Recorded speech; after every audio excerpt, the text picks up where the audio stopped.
So, welcome to the next edition of the Rare Business Podcast. With me today, I have Andrew Nelstrop of the English Whisky Company. Hi, Andrew. Good morning. So, Andrew, for the benefit of our listeners and readers, can you tell us a bit about you and about the work that you do? I suppose officially, I am MD of the English Whisky Company, which was the first dedicated whisky distillery set up in England for over a century.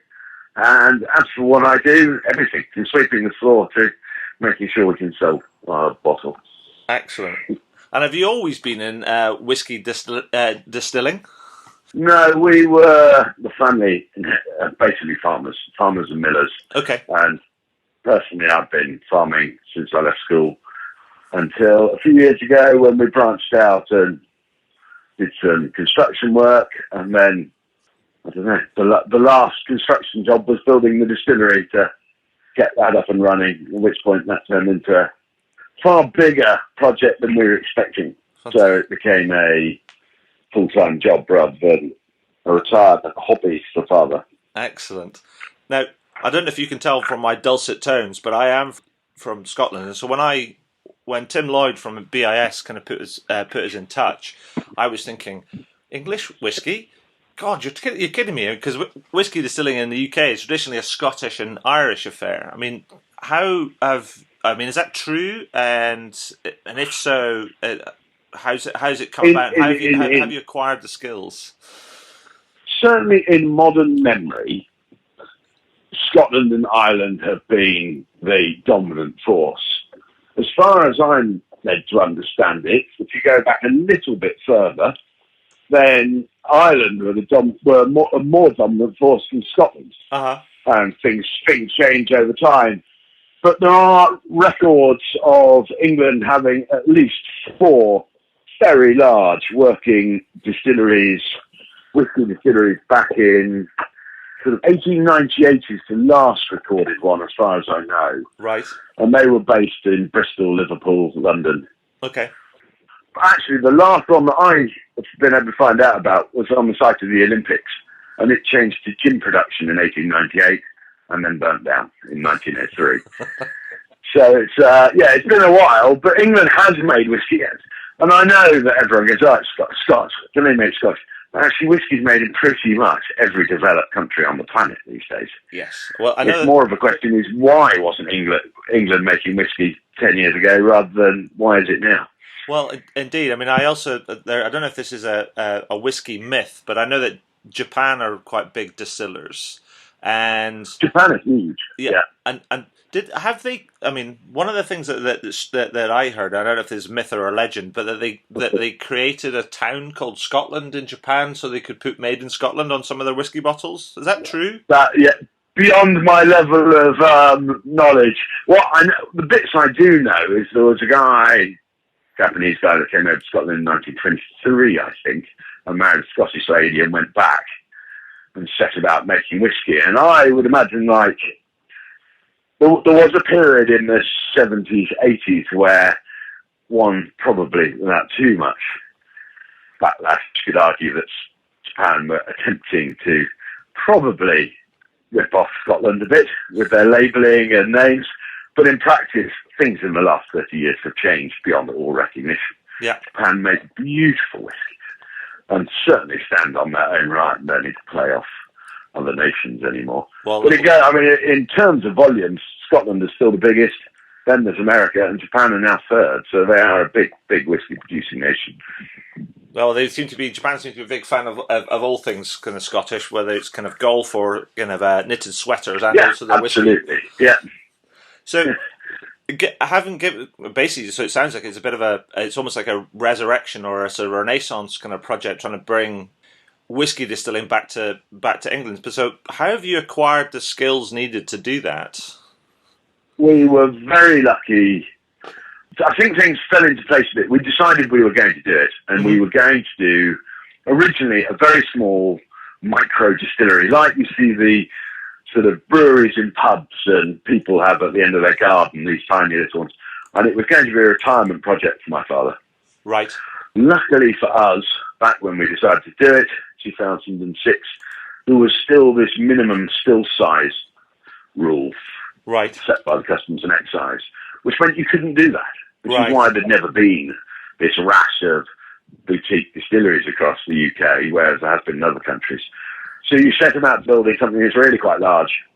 It no longer becomes a retirement project, it becomes a decent-sized business. Right. By doing that, we got 4 sites involved because we think they're the world's best makers of actual distilling equipment. Mm-hmm. And having met them, we were introduced to the ex-head of Lefroy, who was, at the time, he'd officially retired from Lefroy and gone to work for Edredare, Mm-hmm. and for 2 years, and was due to retire from them again. And we went, fancy a trip to England. Well, swan song, if you like. Come and set up the first English distillery, and he jumped at the chance. So he came down and got the place, the kit, watched it all installed. Yeah. He basically oversaw the employing of a assistant distiller, Uh-huh. or his replacement, not an assistant distiller, his eventual replacement, which is Right. our head distiller today, a chap called David Fitt, and they spent months and months and months working together to create really very good spirit that we have today. And it was an interesting thing, because obviously Ian had a lifetime of experience of distilling, whereas David had a lifetime of experience of brewing. So Right. between the two of them, they were getting fairly knowledgeable. And it's worked very well. But in terms of apart from the distilling, as not being in that sort of the not necessarily the production of the whiskey, but actually in the sort of the overall the general operation of the business and the marketing thereof, is in and not being and having to learn all of that. Has that been a hindrance or a help to you? Do you think? I think running the business, that's fine. Yeah, we have other businesses, and it's a question of making sure you earn as much as you spend. That's Mm-hmm. always the case. Mm-hmm. Whereas marketing, from a farming background, we're really not very good at that. And we have winged it. I don't mind admitting it. And we have been incredibly lucky that we have had enormous amounts of press, because we were the first whiskey distillery in England. Yeah, I absolutely. think if I was going to do it today and was being number 5 or 6 or whatever it would be, life would be a lot tougher. Yes. But we were lucky that sort of BBC picked up on it and took it worldwide for us and opened the doors, really. That's fantastic. So there is still advantage in being first. I think so. And whatever happens, in a generation's time, even though we won't be the only whiskey distillery, we shall always be able to say we're the oldest. Well, absolutely. I mean, I think it's a bit like I'm quite a big cycling fan, and the fact that Bradley Wiggins won the Tour de France a couple of years ago. The thing that I always going to say to friends is that the accolades that he will always have is he will always be the first British winner. Yes, yeah. Always, he's never going to be the only one, but he is definitely the first, and nobody can take that away from him.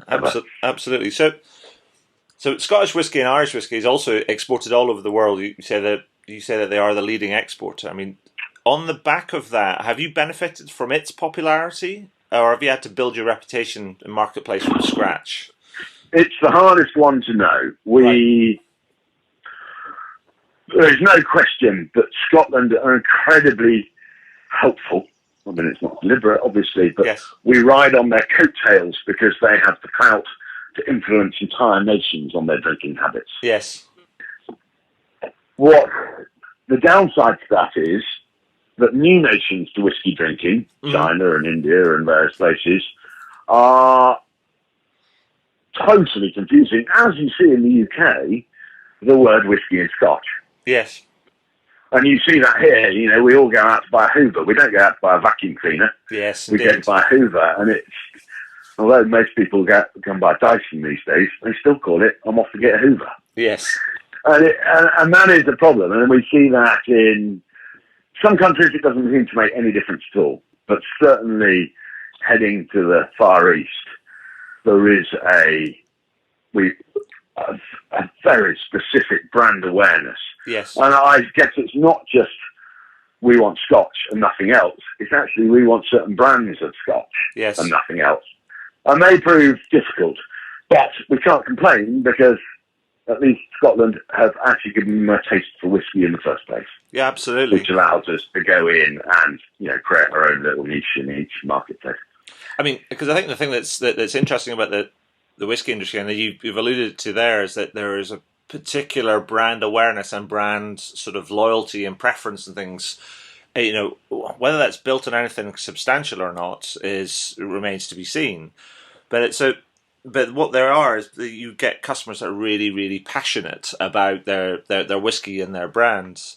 So, given that, how have you engaged and involved customers, the different whiskey drinking communities, in tasting and sampling and almost like getting to know your whiskey? I think we don't have the marketing budgets of the big boys, so we can't just go out and flood a town or eastern seaboard of America or somewhere with our whiskey and hope it catches on. So, and to be fair, we don't make enough whiskey to supply it if it did take off. Sure. So we're quite fortunate. When we enter a new country, there's always the intrigue. So selling the first bottle is easy. Yes. Persuading people to come back and get the second one, at that point, it's down to quality and price. Right. And I think we've got our price right, and the quality definitely is right. And I think, we win enough awards and collect enough point scores and things to hold our head high. But it isn't the natural, it's different. I mean, if we're listening to this in England, at the moment, we're not in Tesco's. And so yes, those people, the vast majority of people, don't go down to their lovely wine and spirit shop with a knowledgeable person serving them. Yes. They rush into one of the big five and pick on price and packaging. Yes. Or they've had it before, knew they liked it, can afford it, buy it. We're not in that marketplace at the moment. Most of our sales go to independents where you have a champion. Yes. Who, the guy behind the shelf, who's behind the counter, who's going to go, you should try this. It's really good. Don't be put off by the fact it's not Scotch or Irish. And that it works well, and we try to recreate that in the export markets. Right. Because we're never going to go into the vast mega store in Japan or somewhere, because the guy serving probably isn't going to have enough knowledge to push it. But the independents will. And right. So we pick one importer in each country that we get on well with, and we rely on them and their team to educate those knowledgeable shopkeepers. So and once they're on side, they will then hopefully sell your product for you. And we'll be totally honest, there are some countries it just hasn't worked at all. Right. But some countries it has. So I mean, building a team of if you like independent sort of advocates. It's almost a bit like you're building a beachhead and then trying to build out from there, I guess. Yeah. Interesting. It is a slow process, but then as a new distillery, should something take off, say for example, we've just this second gone to China. Right. If it took off beyond all expectations, we'd be in the embarrassing situation where we couldn't supply enough anyway. Yes. So in a way, we need it to arrive slowly and trickle in slowly and capture our own little unique marketplaces. Fantastic. Fantastic. Interesting. So, I mean, through this whole kind of process, and I know you're still sort of, developing and growing the business, what are the biggest lessons that you've learned over the last few years? And if you had your time again, what would you do differently?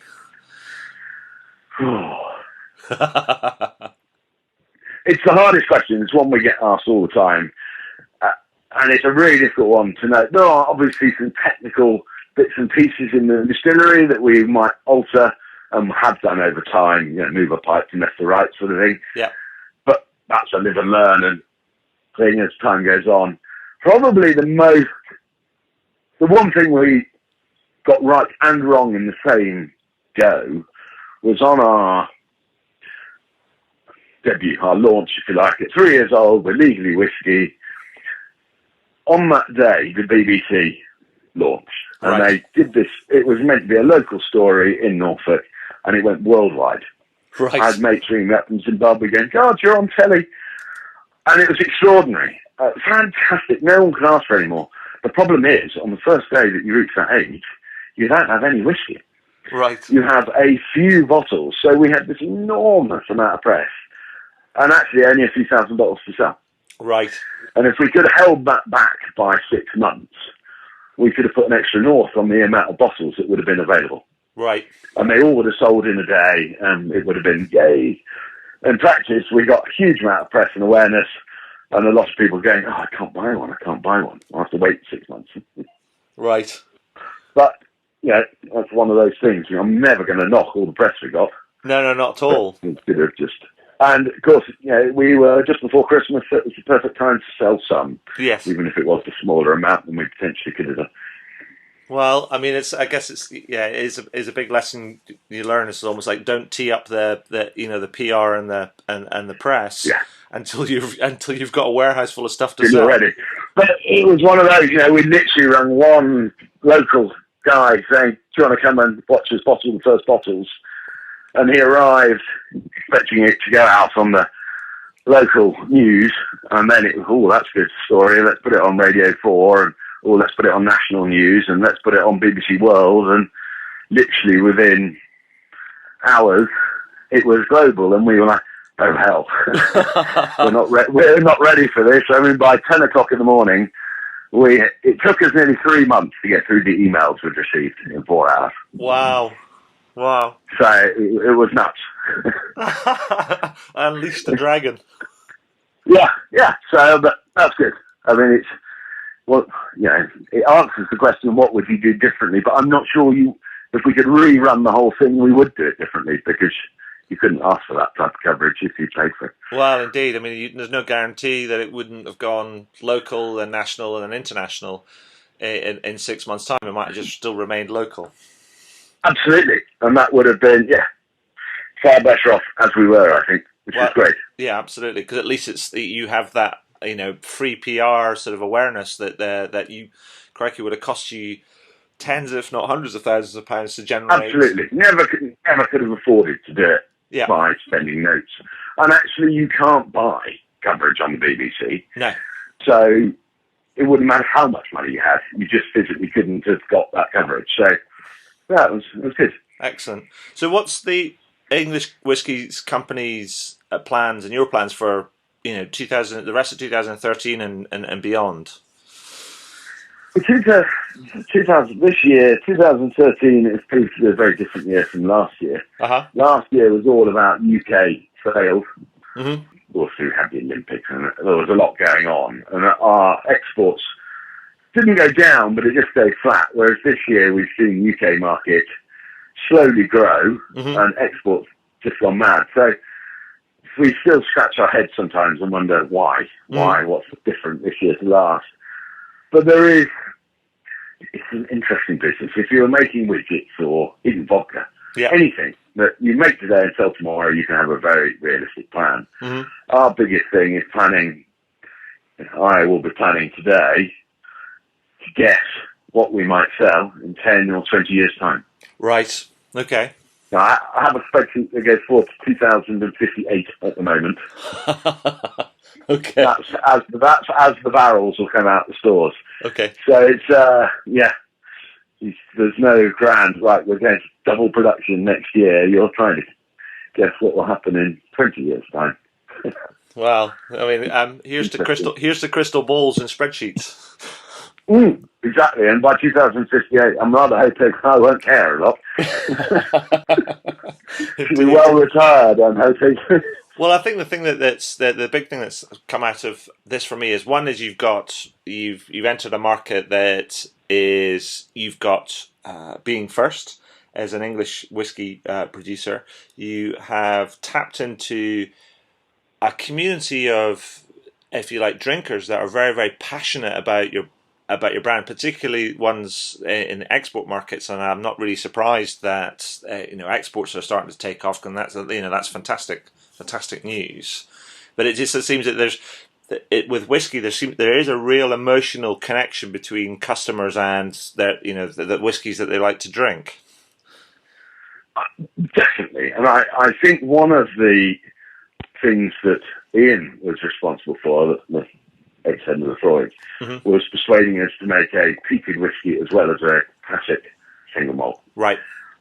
Because it gives you the full spectrum of whiskey drinkers rather than just three-quarters of it, if you like. Mm-hmm. And the other one is that we had, that was an eye-opener, knowing that, one, we could and we should make all types of whiskey rather than just one style. Mm-hmm.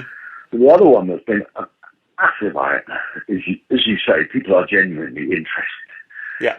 I was to a distillery or out to the public, we have an amazing shop. You can turn up there and buy whiskey from New Zealand, Japan. We don't just sell our own, we sell everybody's. Mm-hmm. But they can come and do a tour on the hour, every hour, 7 days a week, Mm-hmm. public can. And we had always estimated that we'd probably have 1,500, 2,000 visitors a year. Mm-hmm. This year, we think we'll get over 45,000 people visit the distillery. Blimey. And that really just shows. And a lot of them aren't whiskey drinkers. No. And actually, at the end of the tour, and you read their comments in the book, it's amazing how people are just genuinely interested in the process and aging and everything that happens, even though they don't necessarily drink the product. Yes. And that's one of the nicest things that happens here, really. You get people coming around and going, I don't drink whiskey. And then you take them on a tour and you show them around. And even though they still might not drink it, they appreciate it. Yes. And it is really lovely to see. You know, some days you just get such lovely, grateful people coming around who ask questions and are generally interested. So that's always good. Fantastic. Now, Andrew, there's always one question. Thank you for that. There's always one question I end these interviews on, and that is there anything that you would like to shamelessly plug? What, you mean other than English whiskey? Well, you can plug English whiskey as well if you like. Yeah.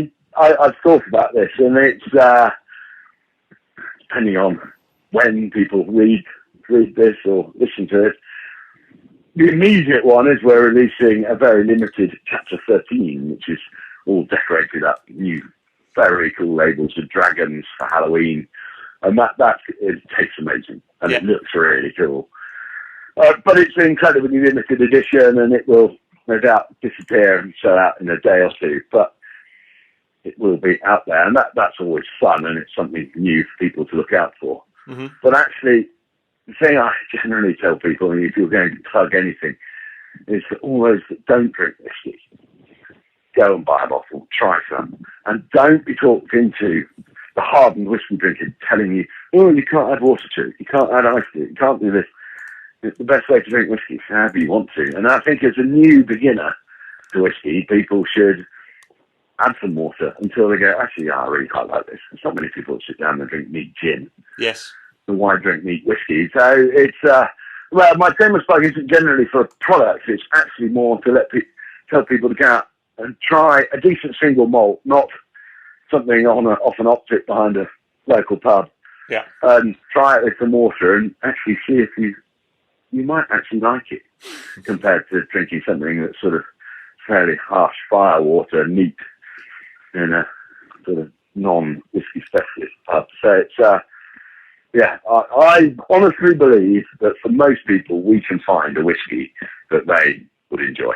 Well, that's fantastic, Andrew. That's been tremendous. This will go out probably towards the end of September. I think I've got it scheduled for the 27th of September, which I'm not sure if that's too late for your Chapter 13 or not. Chapter 13 comes out on Friday the 13th of September, as you guess it. And while it will sell quickly from the distillery, it should be still available in your spirit and wine stores and Harrods and various big shops. That's fantastic. Well, I'll make sure that we get all that linked up and tweet it out and things, and hopefully we'll help you build some awareness and sell a few more bottles of whiskey. Excellent. All right. Thanks very much. Cheers, Adrian. I'll speak to you soon.